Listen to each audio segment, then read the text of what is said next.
સંબર ભાવના. કર્મોના આગમનને રોકવું તેને સંબર કહે છે.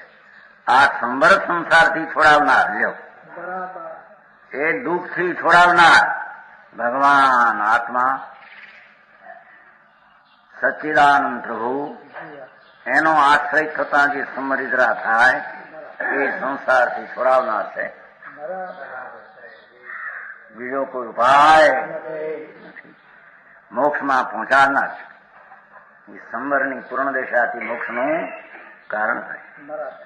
પંચ મહાવ્રત, 5 સમિતિ, 3 ગુપ્તિ, 10 ધર્મ, 12 ભાવના, 22 પરિસ, એ બધું આવી ગયું ને. આ બધું 12 ભાવના આવે છે, 22 પરિસ હવે આવશે.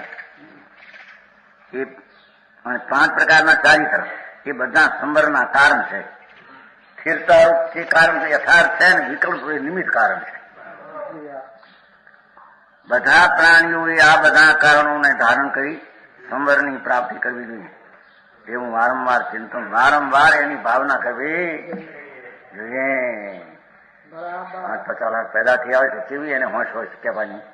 બીજાને ક્યાં ક્યાં ફૂંકે, આમ કર્યું તેમાંથી આમ કર્યું, એમાં 2 લાખનો બંગલો કર્યો, દીકરીઓને 50 વેચ્યા હતા, હજામાં આમ કર્યું છું, આમ કર્યું, દીકરી લગ્ન કરી એમાં 2 લાખ કરિયાવરમાં આપ્યા, જ્યાં ત્યાં ફૂંક્યા જ કરે બધા પાસે.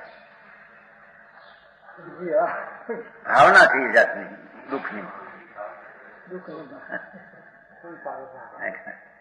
આ ભાવના કે જો સંવર ભાવના, સમજાણું કાંઈ? વારંવાર સ્વભાવ સ્વરૂપનો આશ્રય ચૈતન્ય ભગવાન પૂર્ણ શુદ્ધ, એનું અવલંબન, એનો આધાર, એનું શરણ એ સંવર છે. બીજું સંવર કોઈ નથી. સમજાણું કાંઈ? હે ક્યાં જનારી મેળ ખાતો? કઈ ખાતું નથી. કીધું નહીં તો નિમિત્ત 2 વાત લીધી. હા, સ્થિરતા રૂપે નિશ્ચય સંવર અને વિકલ્પ રૂપે વ્યવહાર નિમિત્ત 2 વાત કીધી. એ બધામાં બી છે. 10 ધર્મ, 3 ગુપ્તિ, 12 ભાવનામાં વિકલ્પ છે, 22 પરિસમાં વિકલ્પ છે. જુદી વાત છે. એમાં કઈ હાલ એવું નથી. તો જેવો માર્ગ છે એમ ચાલતો માર્ગ, ધોક માર્ગ હાલ્યો જ આવે છે. જેમ મરણ માર્ગ કીધું ને હમણાં, કે માર્ગ ચાલતો છે, મરણ એમાં મોક્ષનો માર્ગ ચાલતો જ છે. એ માર્ગ હયા જાય છે. અનંત અમો ગયા. સમજાણું કાંઈ? હા.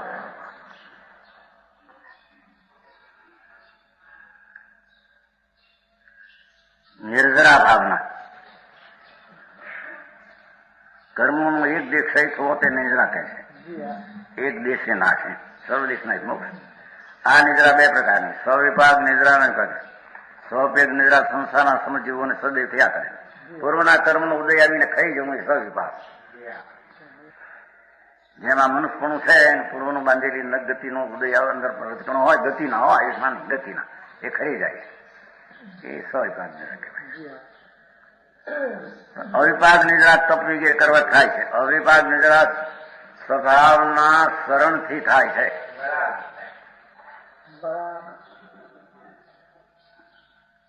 અવિપાક નિદ્રા વિના જીવ સંસારથી મુક્ત થઈ શકતો નથી. પોતાના શુદ્ધ સ્વભાવનું શરણ લઈ અને અશુદ્ધતા અને કર્મ ટળે એને અવિપાક નિદ્રા કહેવામાં આવે. માટે મોક્ષાર્થી જોઈ આ અવિપાક નિદ્રા જરૂર કરવી. એ વારંવાર ચિંતન, વારંવાર ભાવના, વારંવાર એની વિચારણા. લોક ભાવના. અનાદિ નિધન લોક, અનાદિ અનંત નિધન. કોઈ બનાવ્યો નથી, કોઈ એનો રક્ષક. 6 દ્રવ્યથી આખું લોક અનાદિ અનંત કોઈ બનાવ્યો નથી, કોઈ એનું રક્ષક નથી, કોઈ એનું નાશ કરનાર. એ સ્વયં સ્થિત અવિનાશી, કદી પણ નાશ ન પામનાર છે. 6 દ્રવ્યથી લોક આવો ને આવો ગયો છે. આ લોકના 3 ભાગ, અધોલોક, મધ્યલોક, ત્રિશોલોક. આ જે અનાદિકાળથી 3 લોકમાં ભ્રમણ કરી રહ્યો છે. 3 લોકમાં મિથ્યા દ્રષ્ટિપણે સ્વરૂપની દ્રષ્ટિ વિના રાગ આદિ મારા, પર આદિ મારા એવી દ્રષ્ટિ કરી 3 લોકમાં રખડી રહ્યો. સમજાણું કાંઈ? જો અધોલોકમાં નરકમાં રખડ્યો, ઉપર ન્યાય રખડ્યો, મજમાં મનુષ્ય થઈ જાય. આ જે અનાદિકાળથી આ ત્રણેય લોકમાં સુખનો અંશ પણ નથી.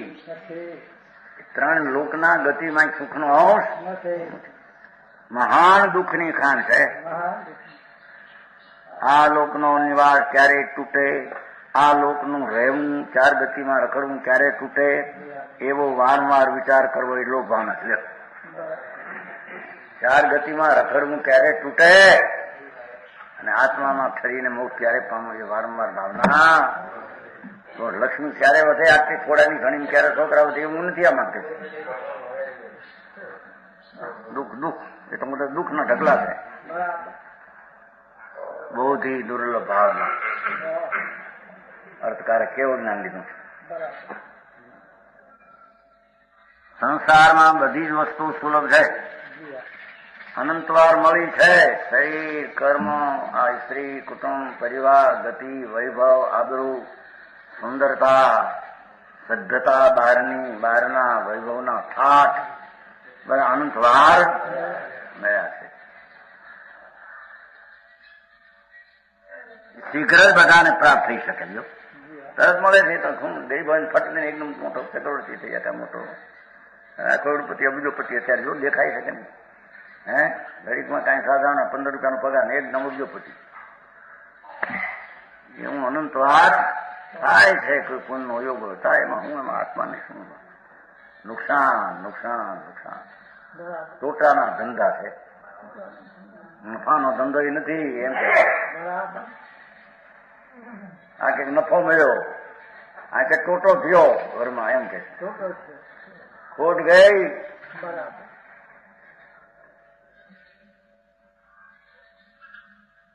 સમજાણું? જો કાંઈ દુર્લભ અને કઠિન હોય તો તે એક કેવું જ્ઞાન, એમ લીધું બૌદ્ધિક કેવું જ્ઞાન. એમ જાણો એ કેવું જ્ઞાન અંતકાળમાં કોઈ દી પ્રાપ્ત થયું નથી અને એનો ઉપાય પણ પ્રાપ્ત કર્યો નથી. અહીં તો ઉત્કર્ષવાદ છે. કેવળ જ્ઞાન વિના જીવને મોક્ષ મળી શકતો નથી. માટે પ્રત્યેક પ્રાણીએ તે જ કેવળ જ્ઞાનની પ્રાપ્તિ કરવામાં તત્પર અને પ્રયત્નશીલ થવું જોઈએ. જ્યાં સુધી કેવળ જ્ઞાનની પ્રાપ્તિ નહીં થાય ત્યાં સુધી આત્મા સંસારમાં ભ્રમણ કરતો જ રહેશે. ક્ષાય ભાવ પ્રગટ કર, ક્ષાય ભાવ પ્રગટ એમ કે છે. ક્ષોભ ભાવ ક્ષોભ સંભાવનો પણ ભરોસો ન કર. હા હે આત્મા, જો તારે વાસ્તવિક સુખની પ્રાપ્તિ કરવી હોય તો તું શીઘ્ર ચાર ગતિ ઘાતી કર્મનો નાશ કરી શીઘ્ર કેવું જ્ઞાન પ્રાપ્ત કરે. અને એ કેવું જ્ઞાન પ્રાપ્ત કરવાનો ઉપાય દ્રવ્યનો આશ્રય લેવો તે ભગવાન ખજાનો આનંદનો એનો આશ્રય લેવો તે પ્રાપ્તિનું કારણ છે. બીજું કોઈ કારણ નથી. આ પ્રકારનું ચિંતન કરતા રહેવું તેને બુદ્ધિ દુર્ભાન કહીએ. સમજાણું કાંઈ?